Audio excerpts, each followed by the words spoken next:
Right. Shri Anilkumar CPI നേതാവ് telephone ലൈനിലുണ്ട്. Shri Anilkumar, ഇവിടെ Sean ആരോപിക്കുന്നത് പോലെയുള്ള ഒരു ദൗത്യമാണോ ഇപ്പോൾ വിദ്യാഭ്യാസ മന്ത്രി നിർവഹിച്ചുകൊണ്ടിരിക്കുന്നത്? അല്ല, നമ്മളിപ്പോ ഓരോരുത്തരും ഇങ്ങനെ പട്ടത്തരം പറയാൻ തുടങ്ങിയാൽ ഞാൻ എന്താ ചെയ്യുന്നത്? ശബരിമലയിലെ വിഷയത്തിനകത്ത് ദേവസ്വം ബോർഡ് മന്ത്രിക്ക് നേരിട്ട് ഇൻവോൾവ്മെന്റ് ഉണ്ടെന്ന് ഒരു BJPയുടെ നേതാവ് പറയുകയാണ്. നിങ്ങൾ എന്നിട്ട് ആ ചോദ്യം എന്നോട് ചോദിക്കുകയാണ്. എന്തെല്ലാം കാര്യങ്ങളാണ് നമ്മുടെ നാട്ടിൽ നടക്കുന്നത്? അപ്പൊ BJPയെ സംബന്ധിച്ച് ശബരിമല സുവർണാവസരമാണ്. അത് നന്നാവരുമെന്ന് ആഗ്രഹമുള്ളവരാണ്. അങ്ങോട്ട് തീവണ്ടിപ്പാത തരികയില്ല, അതിനെ വികസിപ്പിക്കാൻ സമ്മതിക്കത്തില്ല, അതിനെ തകർക്കാനാണ് BJP നോക്കുന്നത്. അവരവരുടെ ശ്രമം നടക്കട്ടെ. കേരള സർക്കാർ ആ ക്ഷേത്രം മാത്രമല്ല, ഇവിടുത്തെ വിശ്വാസികൾക്കൊപ്പം നിന്നുകൊണ്ട് ചെയ്യേണ്ട കാര്യങ്ങൾ ചെയ്യും. അതാണ് അതിന്റെ മറുപടി. ഒപ്പം ഈ വിഷയം ഉണ്ടാകുമ്പോൾ വിദ്യാഭ്യാസ വകുപ്പും വിദ്യാഭ്യാസ മന്ത്രിയും തുടക്കം മുതൽ മാനേജ്മെന്റിനെ മാത്രം കുറ്റപ്പെടുത്തിക്കൊണ്ടിരിക്കുന്ന ഒരു സാഹചര്യമാണ് ഉണ്ടാകുന്നത്. അവിടെ ഈ സ്കൂൾ അടച്ചിട്ടൊരു പശ്ചാത്തലമുണ്ടായത് അവിടെ ചില പ്രതിഷേധങ്ങൾ ഉയർന്നിരുന്നു. അവിടെ ഈ കുട്ടിയുടെ രക്ഷിതാക്കൾ മാത്രമല്ല ആ സമയത്ത് എത്തിയത്, കൂടുതൽ ആളുകൾ അവിടെ എത്തുകയും മാനേജ്മെന്റിനെ ഭീഷണിപ്പെടുത്തുകയും ചെയ്ത പശ്ചാത്തലത്തിൽ കൂടിയാണ് സ്കൂൾ അടച്ചിടേണ്ടി വന്നത് എന്ന് മാനേജ്മെന്റ് വ്യക്തമാക്കിയതാണ്. അപ്പോൾ ഈ ഇരുവിഭാഗങ്ങളെ ഒരുമിച്ചെടുത്തി ഈ വിഷയം ചർച്ച ചെയ്യുക എന്നതുപോലെയുള്ള ഒരു സമീപനം സ്വീകരിക്കാൻ സർക്കാർ സംവിധാനങ്ങൾ ശ്രമിച്ചില്ല എന്ന് വിമർശനമുണ്ട്. അല്ല, ഇത് ഇരുവിഭാഗങ്ങളും ഇക്കാര്യത്തിൽ ഇല്ല. അതാണ് പ്രധാനപ്പെട്ട കാര്യം. ഏതെങ്കിലും വിഷയം എവിടെങ്കിലും ഉണ്ടാക്കി അത് വിഷയമാക്കി തീർക്കാൻ ശ്രമിക്കുന്നവർ നമ്മുടെ നാട്ടിലുണ്ട്. ഇപ്പൊ ഞാൻ മനസ്സിലാക്കുന്നത് പ്രതിപക്ഷ നേതാവിന്റെ ഓഫീസിൽ ജോലി ചെയ്യുന്ന ഒരു അഭിഭാഷകയാണ് ഇക്കാര്യത്തിൽ കാര്യങ്ങൾക്കെല്ലാം തുടക്കം കുറിച്ചത് എന്നുള്ള വിവരങ്ങൾ പുറത്തു വന്നിട്ടുണ്ട്. ഒരു കോൺഗ്രസിന്റെ നേതാവ് കൂടിയാണ്. കോൺഗ്രസിന് വേണ്ടി പലപ്പോഴും ചർച്ചകളിൽ പങ്കെടുക്കുന്ന ഒരു വ്യക്തിയാണ്, വനിതാ നേതാവാണ്. അവരാണ് ഇപ്രകാരം സ്കൂളിന്റെ ഭാഗത്ത് അഭിഭാഷക നിലയ്ക്ക് ഈ വിഷയങ്ങളെ ഊതിവീർപ്പിക്കാനും ഇതൊരു മതസ്പർദ്ധയിലേക്ക് കൊണ്ടുവന്ന് കേരളത്തിൽ വർഗീയവൽക്കരണം നടത്താനുള്ള കോൺഗ്രസിന്റെ നീക്കങ്ങൾക്ക് അവർ ശക്തി പകരുന്നു എന്നുള്ളതാണ് മനസ്സിലാക്കാൻ കഴിയുന്നത്. പക്ഷേ ഇന്ന് രാവിലെയും പ്രിൻസിപ്പൽ ഹെലീന ആൽബി ആണ് മാധ്യമങ്ങളോട് പ്രതികരിച്ചത്. അവർ ഷാർപ്പായി തന്നെ പറയുന്നുണ്ട്, ആ കുട്ടിക്ക് ഏത് നിമിഷവും സ്കൂളിലേക്ക് തിരികെ എത്താം. ആദ്യ ദിവസം ആ കുട്ടിയെ എങ്ങനെയാണോ സ്വീകരിച്ചത് അതേ സ്നേഹവായ്പോടു കൂടി തന്നെ ആ കുട്ടിക്ക് വിദ്യാഭ്യാസം നൽകും. സ്കൂളിലെ നിയമങ്ങൾ പാലിക്കണമെന്ന് ഹെലീന ആൽബി പറയുന്നു. ഇപ്പോൾ താങ്കൾ ഈ പറയുന്നത് പോലെ പല രാഷ്ട്രീയമുള്ളവർ പല സ്ഥാപനങ്ങളുടെ ലീഗൽ അഡ്വൈസർമാരായിരിക്കും, അത് അവരുടെ പ്രൊഫഷനാണല്ലോ. അപ്പോൾ അങ്ങനെ ഏതെങ്കിലും ഒരു വ്യക്തി തീരുമാനിച്ചാൽ അതിനനുസൃതമായി തുള്ളുന്ന മാനേജ്മെന്റും സഭയും ഒക്കെയാണോ കേരളത്തിലുള്ളത്? അല്ലല്ല, ഞാനിപ്പോ ഒരു സഭയിലത്ത് ഇടപെട്ടതായിട്ട് ഞങ്ങൾ ആരും കണ്ടില്ല. മാനേജ്മെന്റ് ഇടപെട്ടതായിട്ട് ഞങ്ങൾ മനസ്സിലാക്കി. താങ്കൾ ദീപിക ദിനപത്രത്തിന്റെ മുഖപ്രസംഗം ശ്രദ്ധിച്ചിരുന്നോ?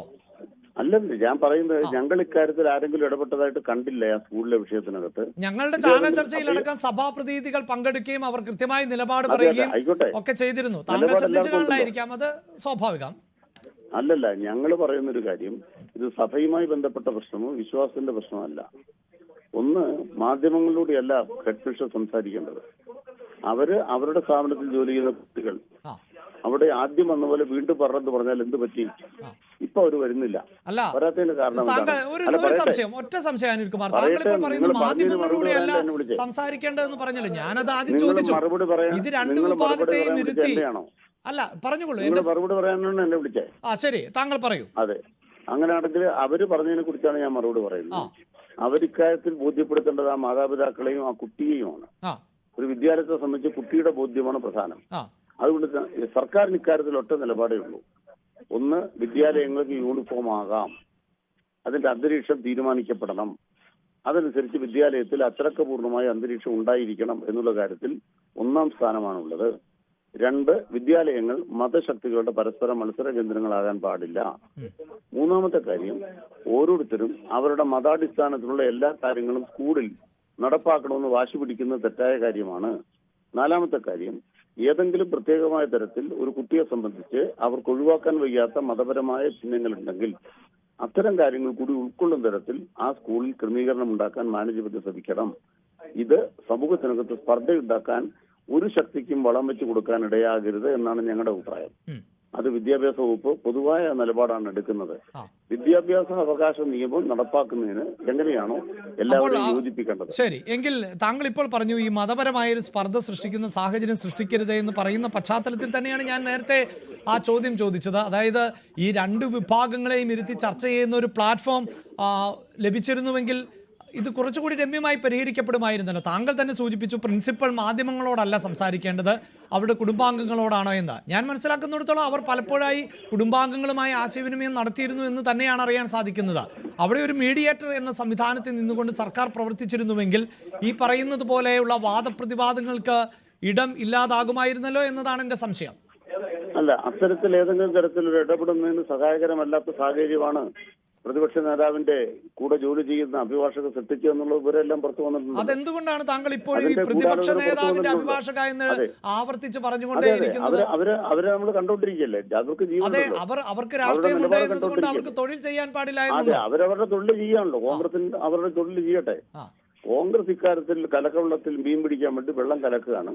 അവര് കലക്കാനുള്ള കലക്കട്ടെ. ഇതൊക്കെ കേരളത്തിന്റെ സാമൂഹ്യ അന്തരീക്ഷത്തെ കളങ്കപ്പെടുത്താൻ. അതെങ്ങനെയാണ് ശ്രീ അനിൽകുമാർ? അതായത് ഇതേ പെൺകുട്ടിയുടെ രക്ഷിതാവ് തന്നെ ന്യൂസ് 18 ഉൾപ്പെടെയുള്ള മാധ്യമങ്ങളോട് വ്യക്തമാക്കിയതാണ്. ഇത് ചർച്ച ചെയ്തിരുന്നു. അതിന്റെ അടിസ്ഥാനത്തിൽ ഇതൊരു സാമൂഹികമായ അല്ലെങ്കിൽ ഒരു മതപരമായ സ്പർദ്ധയിലേക്ക് പോകാൻ സാധ്യതയുണ്ട്. അതുകൊണ്ട് ഞാൻ ആ മകളെ സ്കൂളിന്റെ നിയമപ്രകാരം വിടാൻ ഒരുക്കമാണ് എന്ന് പറയുന്നു. അവിടെ ഹൈബീഡിനെ പോലെയുള്ള ആളുകൾ ഉൾപ്പെടെ ഈ വിഷയത്തിൽ ഇടപെടുകയും ചർച്ച നടത്തുകയും ഒക്കെ ചെയ്തിരുന്നു. അപ്പോൾ ഇതൊരു ആളിക്കത്തിക്കുക എന്നതായിരുന്നു ലക്ഷ്യമെങ്കിൽ അങ്ങനെ ഒരു നീക്കം എന്തിനായിരുന്നു അവരുടെ ഭാഗത്ത് നിന്നുണ്ടായത്?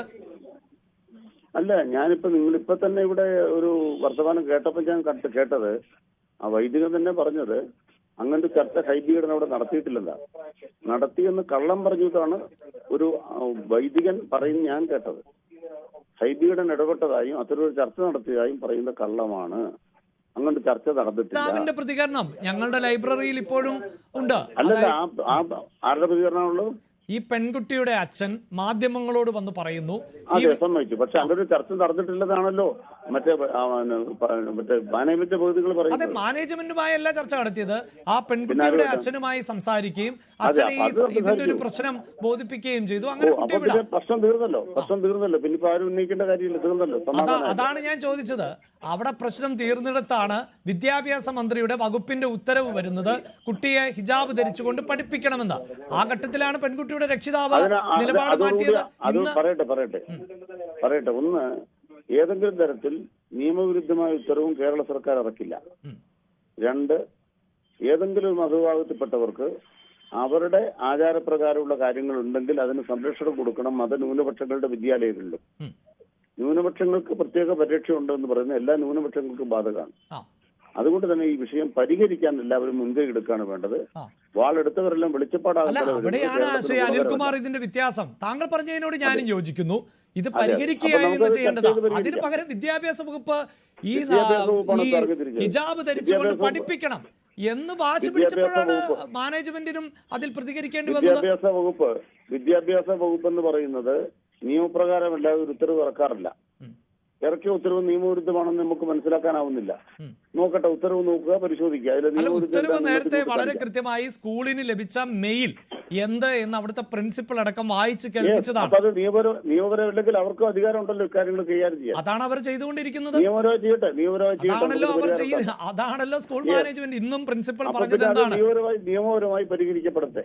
നിയമപരമായി പരിഹരിക്കുക എന്ന തീരുമാനത്തിലേക്ക് തന്നെയാണ് അവർ മുന്നോട്ട് പോകുന്നത്. അതിനെ പിന്തുണയ്ക്കുകയാണ് സർക്കാർ. നിയമമാണ് നടപ്പാക്കേണ്ടത്. ശരി, അതായത് അപ്പോൾ മാനേജ്മെന്റിന് നിയമപരമായി ഈ ഹിജാബ് വിഷയത്തിൽ പിന്തുണ ലഭിച്ചാൽ, അതായത് ഹിജാബ് നിർബന്ധമല്ല എന്ന് പറഞ്ഞാൽ സർക്കാർ അതിനെ പിന്തുണയ്ക്കും. ഒരു രാജ്യത്തിനകത്ത് ഒരു സർക്കാർ പ്രവർത്തിക്കുമ്പോൾ പ്രാഥമികമായി നിയമവ്യവസ്ഥയ്ക്കാണ് പ്രാധാന്യം. ശരി. എന്നാൽ ആ നിയമവ്യവസ്ഥയിൽ പ്രവർത്തിക്കുന്ന എല്ലാ സ്ഥാപനങ്ങളും മനുഷ്യരെ ചേർത്ത് നിർത്തണം. വികാരങ്ങൾ ഉണ്ടാക്കാതിരിക്കാൻ നോക്കണം. പൊതുസ്ഥാപനങ്ങളായി തുടരാൻ ശ്രമിക്കണം. ന്യൂനപക്ഷ സ്ഥാപനങ്ങളും ഭൂരിപക്ഷ സ്ഥാപനങ്ങളും എല്ലാം പൊതുസ്ഥാപനങ്ങളായി തുടരാൻ ശ്രദ്ധിക്കണം. സർക്കാരിൽ നിന്ന് ശമ്പളം വാങ്ങിക്കുന്ന, സർക്കാരിൽ നിന്ന് പണം വാങ്ങി പ്രവർത്തിക്കുന്ന വിദ്യാലയങ്ങൾ പ്രത്യേകിച്ചും ശ്രദ്ധിക്കണം. അതിന്റെ മാനേജ്മെന്റുകളാണെങ്കിലും മറ്റാളുകളാണെങ്കിലും വിഷയം വലുതാക്കാതിരിക്കാനുള്ള വിവേകം കാണിക്കണം. തീർച്ചയായും കാണിക്കണമെന്ന് എല്ലാവരോടും അഭ്യർത്ഥിക്കുക. പക്ഷേ താങ്കൾക്കും ഈ 2018 കോടതി വിധി ബോധ്യമുള്ളതാകുമല്ലോ. യെസ്, അദ്ദേഹം ഇപ്പോൾ ടെലിഫോൺ ലൈനിൽ ഇല്ല. നവമി, ഇതാണിപ്പോൾ നേരത്തെ അനിൽകുമാറുമായി സംസാരിക്കുമ്പോൾ നിയമപരമായി സംരക്ഷണം ഈ സ്കൂളിന് ലഭിക്കുന്നുവെങ്കിൽ അതിനോട് പൊരുത്തപ്പെടുന്നു എന്നുള്ളതാണ്. ഞാൻ മനസ്സിലാക്കുന്നിടത്തോളം ഇപ്പോഴത്തെ സർക്കാർ സംവിധാനങ്ങൾക്ക് ഈ ഹൈക്കോടതി വിധിയെ മറികടന്നുകൊണ്ടൊന്നും മുന്നോട്ട് പോകാൻ സാധിക്കില്ല എന്ന് തന്നെയാണ്. അല്ലെങ്കിൽ നിയമനിർമ്മാണം നടത്തി മറ്റ് വകുപ്പുകളും നിയമങ്ങളും ഒക്കെ നിർമ്മാണം നടത്തിക്കൊണ്ട് തിരുത്തി പോകണം. ഇപ്പോൾ കോടതി വിധി എന്താണോ അതനുസരിച്ച് തന്നെയാണ് ഇവിടുത്തെ സംവിധാനങ്ങൾക്ക് പ്രവർത്തിക്കാൻ സാധിക്കുക. അത് പ്രകാരം 2018 ഹൈക്കോടതിയുടെ വിധിയുണ്ട്. അതിൽ ജസ്റ്റിസ് മുഹമ്മദ് മുഷ്താഖാണ് വിധി പ്രസ്താവിച്ചത്. മൗലികമായ ഒരാളുടെ സ്വാതന്ത്ര്യം പോലെ തന്നെ സ്ഥാപനങ്ങൾക്കും അത് നടത്തുന്നവർക്കും അവകാശങ്ങൾ ഉണ്ട് എന്ന് തന്നെയാണ് ആ കോടതി വിധിയിൽ വ്യക്തമാക്കിയിട്ടുള്ളത്. അത് പ്രകാരം സ്കൂൾ മാനേജ്മെൻറ്റുകൾക്ക് തീരുമാനിക്കാം യൂണിഫോം എന്താകണം എന്നുള്ളതാണ് ഇതുവരെ നിയമവിദഗ്ധരിൽ നിന്ന് ഉൾപ്പെടെ മനസ്സിലാക്കാൻ സാധിച്ചത്. അവിടെയാണ് സർക്കാരിൻ്റെ വിദ്യാഭ്യാസ വകുപ്പിൻ്റെ ഒരു ഉത്തരവ് പോലെ പുറത്തിറങ്ങുന്നത്. അത് അന്ന് മാനേജ്മെൻറ്റ് വായിച്ച് തന്നെ കേൾപ്പിച്ചതാണ്. ഹിജാബ് ധരിപ്പിച്ചുകൊണ്ട് കുട്ടിയെ പഠിപ്പിക്കണം എന്ന് പറയുമ്പോൾ അതൊരു ശാസനയുടെയോ അല്ലെങ്കിൽ നിർദ്ദേശത്തിൻ്റെയോ സ്വഭാവം തന്നെയാണ്. അങ്ങനെ ശ്രമിക്കണമെന്നോ പരിഹരിക്കണമെന്നോ അല്ല ആ ഉത്തരവിലുള്ളത്. അപ്പോഴാണ് മാനേജ്മെൻറ്റ് അത് അത്തരം ഭീഷണികൾ വേണ്ട എന്ന മട്ടിലേക്ക് പോയത്. അങ്ങനെ ഒരു പശ്ചാത്തലം കൂടി ഉള്ള ഒരു സാഹചര്യത്തിലല്ലേ ഇപ്പോൾ ഈ കുട്ടിയെ അവിടെ നിന്ന് രക്ഷിതാക്കൾക്ക് മാറ്റേണ്ടതായി വരുന്നത്. നേരത്തെ കുട്ടിയുടെ അഭിഭാഷകനടക്കം പറയുന്നത് കുട്ടിക്ക് മാനസികമായ ബുദ്ധിമുട്ടുകൾ ഉണ്ട് എന്നാണ്. 4 തവണ സ്കൂൾ മാറ്റിയതിനെക്കുറിച്ച് പറയുന്നത് കേട്ടു. അത് തെറ്റായ ആരോപണമാണ് എന്ന് പറയുമ്പോൾ പോലും അങ്ങനെ മാറ്റിയിരുന്നോ എന്നതിലും അവർ വ്യക്തത വരുത്തിയില്ലല്ലോ.